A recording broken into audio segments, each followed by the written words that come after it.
ಅನುದಿನ ಅನುಕ್ಷಣ ಮನೆಯಲ್ಲೂ ಕಲಿಯೋಣ, ಕಲಿಕೆಯ ಹೊಸ ಹಾದಿಯಲಿ ಜೊತೆಗೂಡಿ ಹೆಜ್ಜೆಯ ಹಾಕೋಣ, ಸಂತಸದಿ ಕಲಿಯೋಣ ನಮ್ಮ ಹೆಮ್ಮೆಯ ಈ ಕ್ಲಾಸಿನಲ್ಲಿ.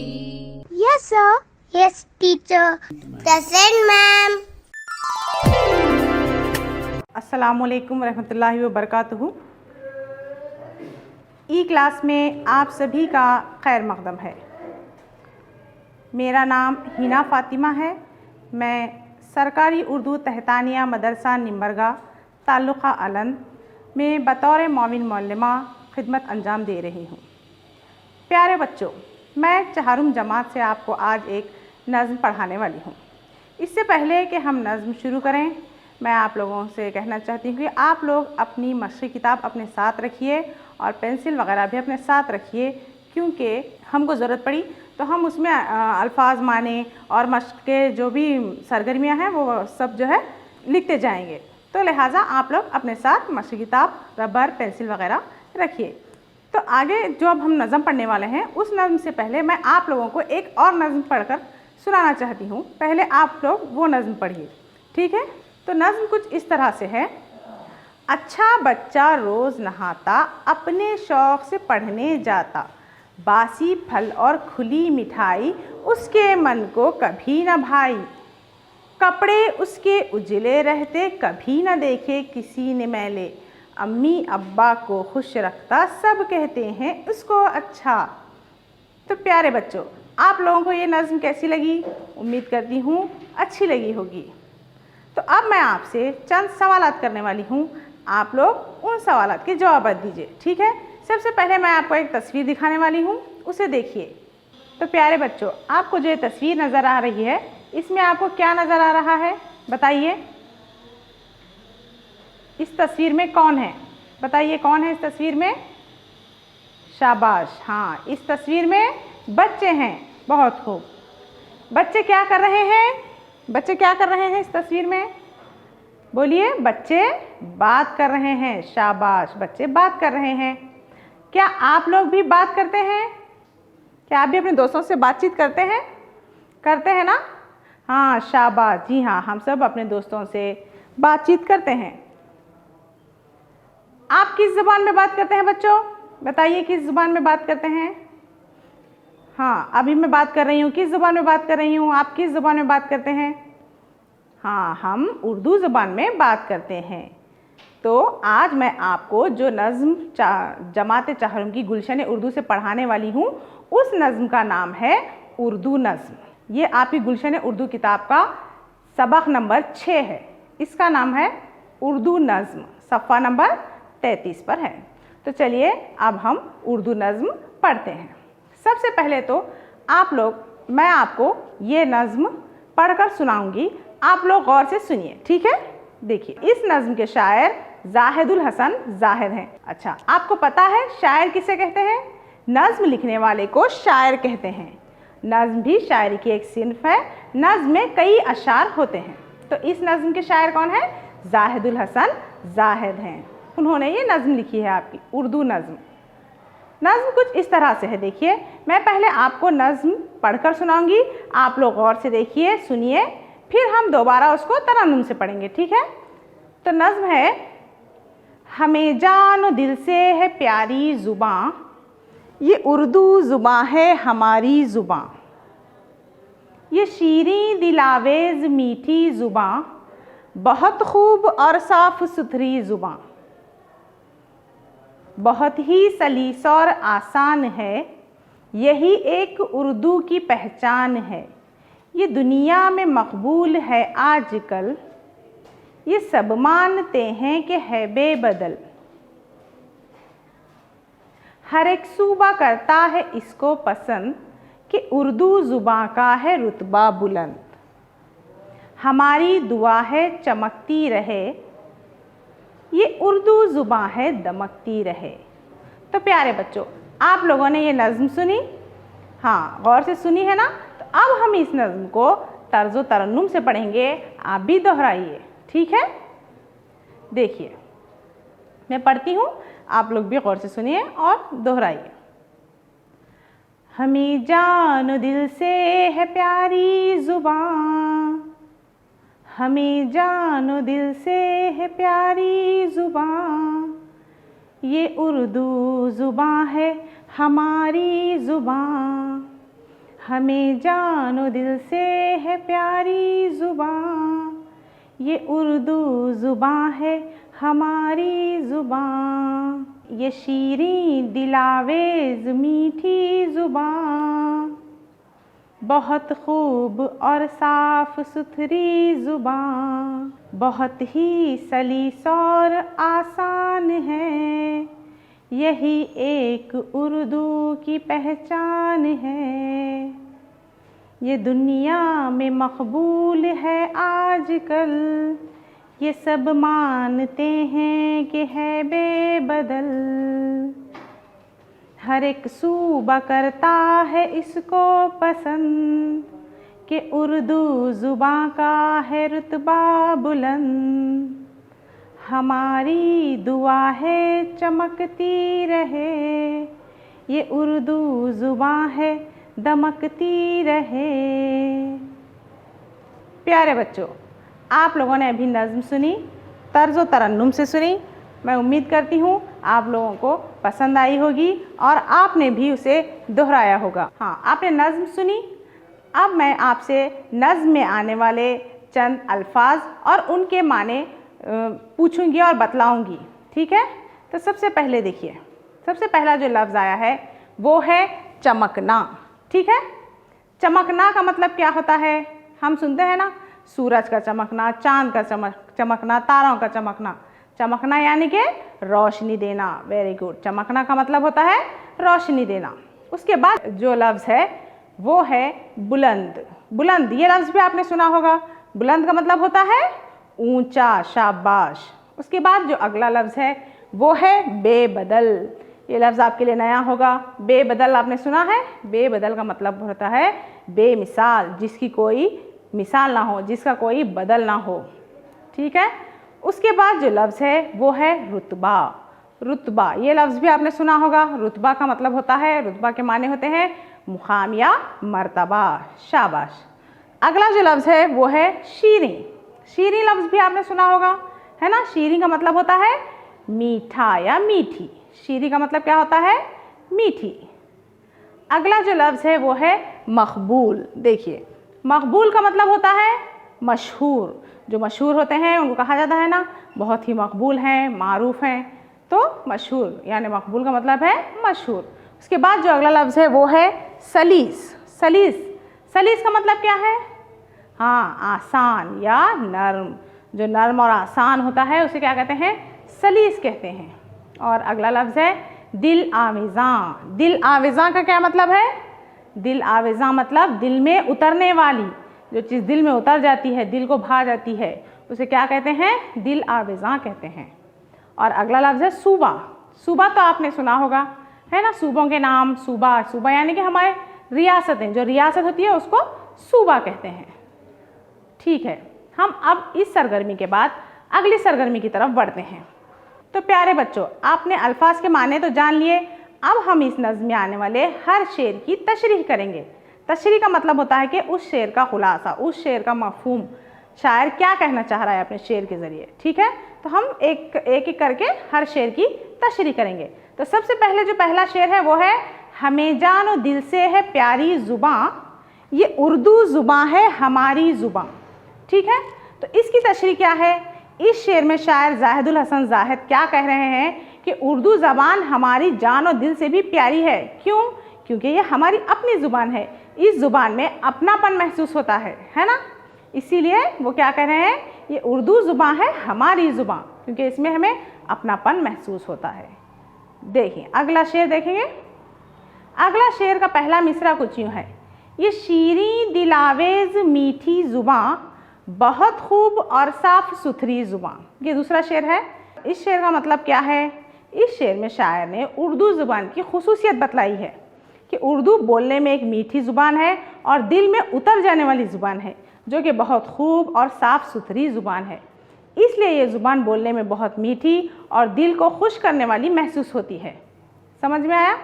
ठीक है, तो हम अगले शेर की तरफ बढ़ते हैं। अगला शेर देखिए, बहुत ही सलीसा और आसान है, यही एक उर्दू की पहचान है। तो इस शेर में शायर क्या कह रहे हैं? शायर ने इस शेर में उर्दू ज़ुबान को एक सादा और आसान ज़ुबान कहा है और यही इस ज़ुबान की बड़ी पहचान बताई है। दुनिया की दीगर ज़बानें भी अपनी पहचान रखती हैं और उर्दू की पहचान क्या है? उर्दू की पहचान यही है कि ये बोलने और सुनने में पेचीदा नहीं है, बल्कि बिल्कुल सादा और आसान है। इसकी सलासत, इसकी आसानी, यही इसकी खूबी है, यही इसकी पहचान है और इसी वजह से बहुत ही मकबूल ज़ुबान है। तो अगला शेर कुछ यूँ है, देखिए, ये दुनिया में मकबूल है आजकल, ये सब मानते हैं कि है बेबदल। ये दुनिया में मकबूल है आजकल, ये सब मानते हैं कि है बेबदल। इस शेर में शायर क्या कह रहे हैं? इस शेर में शायर जाहिदुल हसन जाहिद कह रहे हैं कि दुनिया में मुख्तलिफ़ ज़बानें बोली जाती हैं। ये तो आप सभी को पता है, दुनिया में हर इलाक़े में, हर मुल्क में अलग अलग ज़बानें बोली जाती हैं और इनमें से चंद ही ज़ुबानें ऐसी हैं जो सारी दुनिया में मकबूल हुई हैं। मिसाल के तौर पर अंग्रेज़ी, इस वक्त अंग्रेज़ी बहुत ज़्यादा मकबूल व मशहूर है ना। दुनिया के हर कोने में तकरीबन लोग जो है अंग्रेज़ी ज़बान जानते हैं और अंग्रेज़ी ज़बान को जानते हैं। उसी तरह से बिल्कुल हमारी उर्दू ज़बान भी दुनिया के मुख्तलिफ़ मुकामात पर जो है मकबूल हो चुकी है। उर्दू का नाम भी मकबूल ज़ुबानों में लिया जाने लगा है। उर्दू ज़ुबान की मकबूलियत की एक वजह यह भी है कि इसका कोई और ज़बान मुकाबला नहीं कर सकती। इसकी जो सलासत, नफासत, इसकी जो आसानी है, इसका कोई और ज़ुबान मुकाबला नहीं कर सकती। इसीलिए जो है उर्दू ज़ुबान बहुत ही मारूफ व मकबूल होती जा रही है। अगला शेर देखेंगे। अगला शेर कुछ इस तरह से है, हर एक सूबा करता है इसको पसंद कि उर्दू ज़ुबान का है रुतबा बुलंद। हाँ, इस शेर में शायर क्या कह रहे हैं? इस शेर में शायर जाहिदुल हसन जाहिद कह रहे हैं कि उर्दू ज़ुबान एक मखसूस इलाक़े में बोले जाने वाली ज़ुबान नहीं है। ऐसा नहीं है कि एक मखसूस इलाक़े से निकली हुई है, वहीं पर बोली जाती है। कोई इलाक़ाई जो है मुल्की कोई ज़बान नहीं है ये, बल्कि ये ज़बान बहुत ही मकबूल है। तकरीबन सूबों में लोग इसको पसंद करते हैं और ये हर जगह बोली जाने वाली ज़ुबान है, बल्कि दुनिया के कई मुकामात पर इसको पसंद किया जाता है और इसीलिए इसका रुतबा जो है बहुत ही बुलंद है। अगला शेर देखिए, हमारी दुआ है चमकती रहे, ये उर्दू ज़ुबान है दमकती रहे। देखिए, ये जो है नज़्म का आखिरी शेर है। इस शेर में शायर जाहिदुल हसन जाहिद अल्लाह से दुआ कर रहे हैं कि हमारी उर्दू ज़ुबान सारे आलम में रोशन व मकबूल हो और ये ज़ुबान सितारों की तरह चमकती रहे और दमकती रहे। और ये भी दुआ कर रहे हैं कि उर्दू ज़ुबान हमेशा रोशन रहे और इसका नाम बाकी रहे।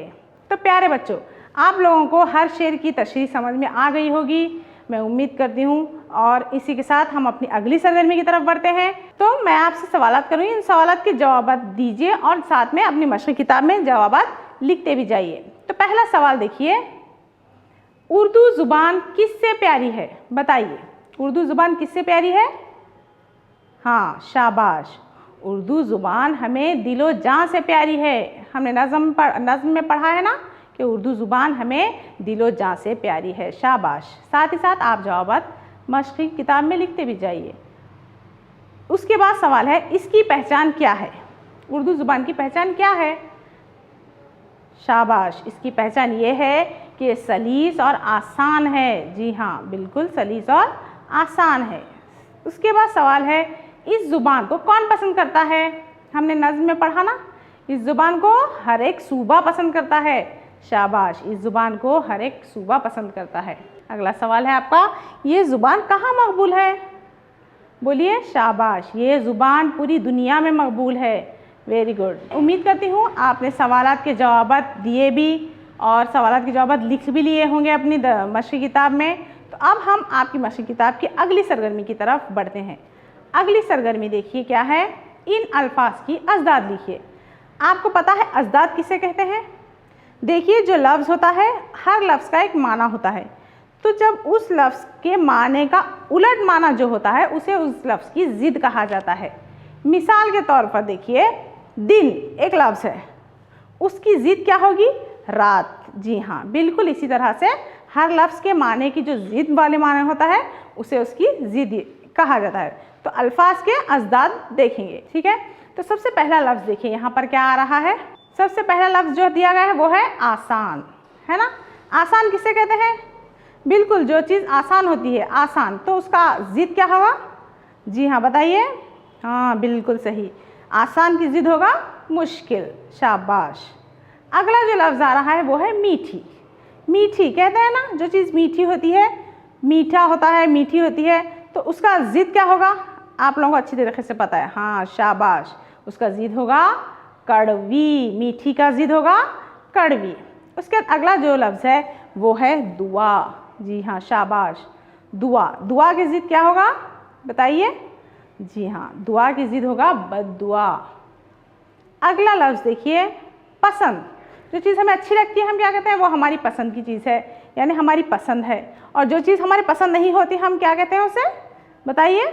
जी हाँ, शाबाश, उसको नापसंद कहा जाता है। तो पसंद की ज़िद क्या है? नापसंद। और आखिरी जो लफ्ज़ है वो है बुलंद। बुलंद यानी कि जो ऊंचा होता है उसे बुलंद कहते हैं। जो कम खत होता है, नीचा, उसे क्या कहते हैं? शाबाश, उसे पस्त कहा जाता है। तो बुलंद का ज़िद क्या होगा? पस्त होगा। आसान यानी उसका ज़िद होगा मुश्किल। मीठी कड़वी, दुआ बद्दुआ, पसंद नापसंद और बुलंद पस्त। शाबाश, ये सारे अल्फाज और उनकी ज़िद आप लिख लीजिए। शाबाश। तो अगली सरगर्मी मुनासिब जोड़ लगाइए, ठीक है। देखिए आपकी दरसी किताब में हिस्सा अलिफ और हिस्सा बे दिए गए हैं। तो आपको हिस्सा अलिफ में जो शेर का मिसरा दिया हुआ है, हिस्सा बे के जो शेर का मिसरे दिए हुए हैं, उनसे सही जोड़ लगाना है ताकि आपका सही शेर मुकम्मल हो सके। सबसे पहले देखिए अलिफ हिस्सा में जो दिया गया है पहला मिसरा, हमें जानो दिल से है प्यारी ज़ुबां। तो आपको हिस्सा बे से जो जोड़ना है वो कौन सा होगा? जी हाँ, ये उर्दू ज़ुबां है हमारी ज़ुबां। हो गया ना शेर मुकम्मल। हमें जानो दिल से है प्यारी ज़ुबां, ये उर्दू ज़ुबां है हमारी ज़ुबां। इस तरह से एक शेर मुकम्मल हुआ। दूसरा मिसरा देखिए, बहुत ही सलीस और आसान है ना। उसका क्या है जोड़? यही एक उर्दू की पहचान है। शाबाश, दूसरे मिसरे से जोड़कर मुकम्मल शेर बन गया। अभी तीसरा मिसरा देखते हैं। तीसरा मिसरा है, ये दुनिया में मकबूल है आजकल, है ना। तो उसके साथ हम क्या जोड़ेंगे? जी हाँ, शाबाश, ये सब मानते हैं कि है बेबदल। ये हो गया तीसरा मिसरा। अभी चौथा देखेंगे, हर एक सूबा करता है इसको पसंद। तो आखिर में क्या बचा हुआ है देखिए कि उर्दू ज़ुबां का है रुतबा बुलंद। तो ये आपके मुनासिब जोड़ियाँ बन गई। सबसे पहले हमने देखा हमें जानो दिल से है प्यारी ज़ुबां। उसका जो अगला मिसरा है वो है ये उर्दू ज़ुबां है हमारी ज़ुबां। उसके बाद जो दूसरा है, बहुत ही सलीस और आसान है, यही एक उर्दू की पहचान है। तीसरा जो है, ये दुनिया में मकबूल है आजकल, ये सब मानते हैं कि है बेबदल।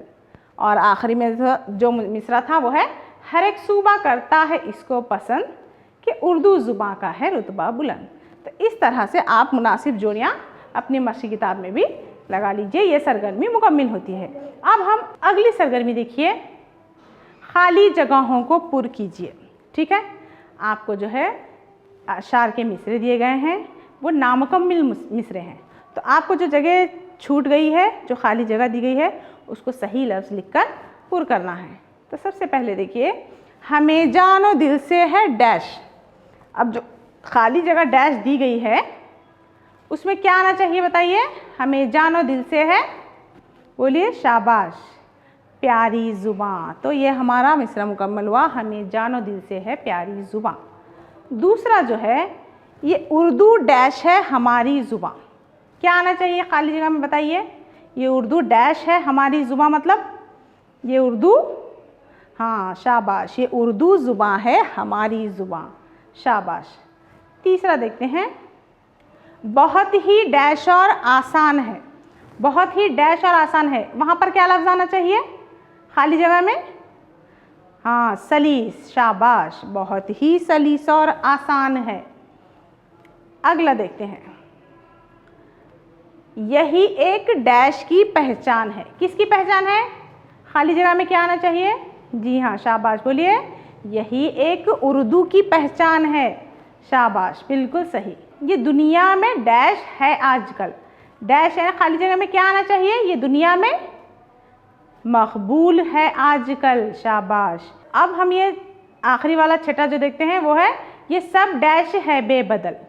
ये सब हाँ मानते हैं कि, ये सब मानते हैं कि है बेबदल। शाबाश। आपने सारे खाना पूरी के अल्फाज लिख लिए हैं? हाँ ठीक है, शाबाश, बहुत खूब। तो अब हम अगली सरगर्मी की तरफ बढ़ते हैं। अगली सरगर्मी देखिए, मुनासिब अल्फाज की मदद से कहावत मुकम्मल कीजिए। तो बच्चों आपको पता है कहावत किसे कहते हैं? आपने चंद जुमले सुने होंगे पर शायद आपको नहीं पता होगा कि उन्हें ही कहावतें कहा जाता है। कहावत का मतलब होता है कुछ जुमले या अल्फाज किसी ख़ास मौके या मुशाहिदात पर बोले जाते हैं तो उनको कहावत कहा जाता है। मिसाल के तौर पर देखिए, जिसकी लाठी उसकी भैंस, ये आपने सुना होगा ना? हाँ, तो ये भी एक कहावत है, यानी जिसके पास ताकत होती है वही काबिज होता है। तो उस वक्त क्या कहा जाता है कि जिसकी लाठी उसकी भैंस। उसी तरीक़ा से जो सोया वो खोया, जो जागा वो पाया, यानी गाफिल नुकसान उठाता है और होशियार फ़ायदा। इसी तरह एक और कहावत है, देखिए, खोदा पहाड़ निकला चूहा, यानी मेहनत तो बहुत की मगर मेहनत के मुताबिक सिला नहीं मिला। और फिर कहते हैं देखिए, काला अक्षर भैंस बराबर, यानी जिसे लिखना पढ़ना नहीं आता है तो क्या कहते हैं उस वक्त? काला अक्षर भैंस बराबर है इनके लिए, तो ऐसा कहते हैं ना। तो ये सारी क्या है? कहावतें रोज़मर्रा ज़िंदगी में हमारे हम सुनते रहते हैं। तो इसी तरह आपकी मशी किताब में भी चंद कहावतें दी गई हैं, उन कहावतों को आपको मुकम्मल करना है। देखिए, सबसे पहले जो कहावत है वो है डैश तले अंधेरा।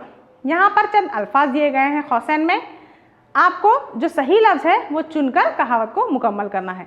देखिए, दीवार, दरख्त, चराग, तो तीनों में से जो सही लफ्ज़ है वो है शाबाश, जी हाँ, चराग। चराग तले अंधेरा। चराग तले अंधेरा का मतलब क्या होता है? अपने महरूम रहें और गैर फ़ायदा उठाएं, तो ऐसी हालत में हम क्या कहते हैं? चराग तले अंधेरा। जी हाँ।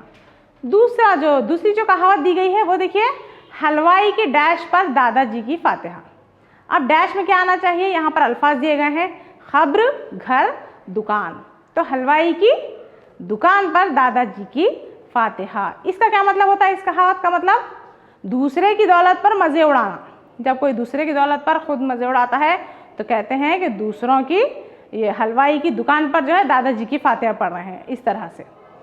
उसी के साथ तीसरा देखिए, एक अनार डैश बीमार। ये भी कहावत आपने अक्सर सुनी होगी, है ना? किन मौक़ों पर सुनी है? जब चीज़ थोड़ी हो और ख्वाहिशमंद ज़्यादा हो तो ऐसी सूरत में क्या कहते हैं? एक अनार 100 बीमार।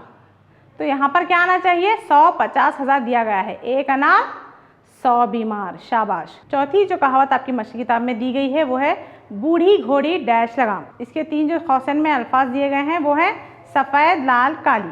तो यहाँ पर क्या आना चाहिए? बूढ़ी घोड़ी लाल लगाम। जी शाबाश। और इसका मतलब होता है बुढ़ापे में जवानों जैसा बनाव सिंगार करना।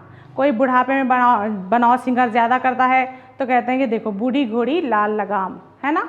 तो इस तरह से ये चारों कहावतें आपकी मुकम्मल हुई। आप लोग जो कौसैन में दिए गए हैं उसको सही लफ्ज़ चुनकर इस सरगर्मी को मुकम्मल कीजिए। ठीक है, तो अब हम अगली सरगर्मी की तरफ बढ़ते हैं। अगली जो सरगर्मी है वो है सिमतों को पहचान कर लिखिए। आप जानते हैं कितनी सिमतें हैं? जी हाँ, 4 सिमतें हैं ना। तो उन सिमतों के नाम यहाँ पर आपको दिए गए हैं, तो आपको उन हुर्फ को मुकम्मल करके सिमतों के नाम बनाने हैं। सबसे पहले देखिए, यहाँ पर मीम दिया हुआ है, मीम के बाद क्या आएगा? शीन। शाबाश। उसके बाद जी हाँ, रे, और लास्ट में है खाफ। तो क्या बना ये? बिल्कुल सही, मशरिक़। हाँ, उसके बाद देखिए यहाँ पर उसकी सामने वाली जो सिमत आएगी मशरिक़ के, कौन सी है वो? हाँ, उसके लिए लफ्ज़ नहीं दिया हुआ, हुर्फ नहीं दिया हुआ है, तो वहाँ पर कौन सा हुर्फ आएगा? जी हाँ, मीम। मीम के बाद गैन, फिर रे, और आखिर में आएगा बे। तो क्या बनेगा? जी हाँ, शाबाश। क्या बनेगा? मगरिब लफ्ज़ बनेगा, मशरिक़, मगरिब। अब देखिए ऊपर शीन दिया हुआ है, तो अगला लफ्ज़ तो मशरिक़, मगरिब, शुमाल, जुनूब। चारों सिमतों के नाम आ गए ना। तो आप इसी तरह से ये सरगर्मी को मुकम्मल कीजिए। जो हर्फ छूटे हुए हैं उन हर्फ को खाली जगह में लिखिए, चारों सिमतों के नाम आ जाएंगे। इस तरह से ये हमारी जो है सरगर्मी मुकम्मल हो जाएगी। ठीक है, तो अब हम अगली सरगर्मी की तरफ बढ़ते हैं। यहाँ पर देखिए अगली सरगर्मी में आपको जो दिया गया है, मिसाल के मुताबिक ज़बानों के नाम लिखिए। मिसाल के मुताबिक ज़ुबानों के नाम लिखना है। अब यहाँ पर एक मिसाल क्या दिया गया है, अलीफ रे दाल व उर्दू, ठीक है। उसके बाद देखिए जो खाने में खाली जगह दी गई है उसमें आपको एक हर्फ लिखना है, फिर 2 हर्फ दिए गए हैं, फिर एक हर्फ लिखना है ताकि एक ज़ुबान का नाम बन सके। तो यहाँ पर सबसे पहले उर्दू तो दिया हुआ है, उसके बाद क्या लिखेंगे हम, जी हाँ यहाँ पर हम आइन लिखेंगे, आइन रे बे, उसके बाद क्या आएगा ई, शाबाश। तो क्या बना, अरबी। देखिए अरबी लफ्ज़ बना ना, एक ज़ुबान का नाम बना। उसी तरीके से अगली देखिए, फे अलीफ, वेरी गुड, रे सीन, क्या आएगा, शाबाश, ई। तो यहाँ पर कौन सी ज़ुबान का नाम बना, फ़ारसी, शाबाश। देखिए फ़ारसी बनाना। फिर अगले जो खाने में दिया गया है, देखिए एक खाना खाली है फर्स्ट, पहला, उसके बाद नून दिया गया है, फिर एक खाली जगह है, उसके बाद ई दिया गया है। तो सबसे पहले क्या आएगा, हे आएगा, फिर नून, फिर दाल, फिर ई। तो ये कौन सी ज़ुबान का नाम बना, शाबाश, हिंदी। बनाना, हे नून दाल ई, हिंदी। अगला देखिए काफ दिया हुआ है, हाँ जी, नून, उसके बाद रे, उसके बाद जो आएगा वो है अलीफ, शाबाश। तो क्या कौन सा लफ्ज़ बना, कन्नड़ा। ये भी ज़ुबान का नाम है ना, कन्नड़ा ज़ुबान, ठीक है। तो देखिए इस तरह से हमारी ये ज़ुबानों के नाम लिखने की सरगर्मी मुकम्मल हुई। उर्दू तो उन्होंने दिया हुआ था, अरबी, फ़ारसी, हिंदी और कन्नड़ा। इस तरह से आप अपनी सरगर्मी को मुकम्मल कीजिए, ठीक है। अब हम अगली सरगर्मी की तरफ बढ़ते हैं। अगली सरगर्मी है हुर्फ़ तहजी। देखिए किसी ज़ुबान की सबसे छोटी इकाई को क्या कहते हैं, हुर्फ़ कहते हैं। ज़बान के तमाम हुर्फ़ को मिलाकर हुर्फ़ तहजी कहते हैं। मिसाल के तौर पर अंग्रेज़ी है, ABCD लेटर्स होते हैं ना, वो अंग्रेज़ी के हर्फ हुए। हमारे उर्दू के हुर्फ़ क्या हैं, अलीफ बे पे ते टे, ये सारे उर्दू के हुर्फ़ तहजी हैं। लेकिन क्या आप जानते हैं उर्दू के जो हुर्फ़ तहजी हैं वो सिर्फ उर्दू के नहीं हैं, बल्कि दूसरी दीगर ज़बानों से लिए हुए हुर्फ़ ज़्यादा हैं उसमें। देखते हैं कौन सी ज़बान है। सबसे पहले तो अरबी के हुर्फ़ हैं उसमें। कौन कौन से हैं, अलीफ बे ते से, जीम है खे दाल जाल रे जे, सीन शीन, सा ज़ा त्वे ज़्वे, आइन गैन फे खाफ, काफ लाम मीम, नून व हे ई, ये सारे हुर्फ जो हम उर्दू के हैं बोलकर पढ़ते हैं, दरअसल ये हुर्फ अरबी ज़ुबान से लिए हुए हैं उर्दू ज़ुबान में। उसके अलावा उर्दू ज़बान में फ़ारसी के भी हुर्फ हैं। कौन कौन से, पे चीम जे गाफ, ये 4 हुर्फ जो हैं फ़ारसी ज़ुबान से लिए हुए हैं। और जो असल में उर्दू के ख़ास हुर्फ तहजी हैं वो सिर्फ टे, डाल और रे हैं। तो इस तरह से अरबी और फ़ारसी और उर्दू तीनों के हुर्फ मिलकर उर्दू के हुर्फ तहजी बने हैं, ठीक है। अब हम अगली सरगर्मी की तरफ बढ़ते हैं। हाँ, अब हम आपको घर का काम देंगे। घर का काम यानी एक सवाल दूंगी मैं आपको, वो करना है। क्या है आपके घर के काम में, देखिए उर्दू ज़ुबान के दीगर तराने और नज़में इकट्ठा कीजिए। अभी हमने आपको एक उर्दू की नज़म पढ़ाई, तो उसके अलावा आपको दीगर तराने और नज़में इकट्ठा करना है। यही आपके घर का काम है। तो उम्मीद करती हूँ आपको ये जो है नज़्म उर्दू अच्छी तरीके से समझ में आ गई होगी। तो अब हम चलते हैं, खुदा हाफ़िज़।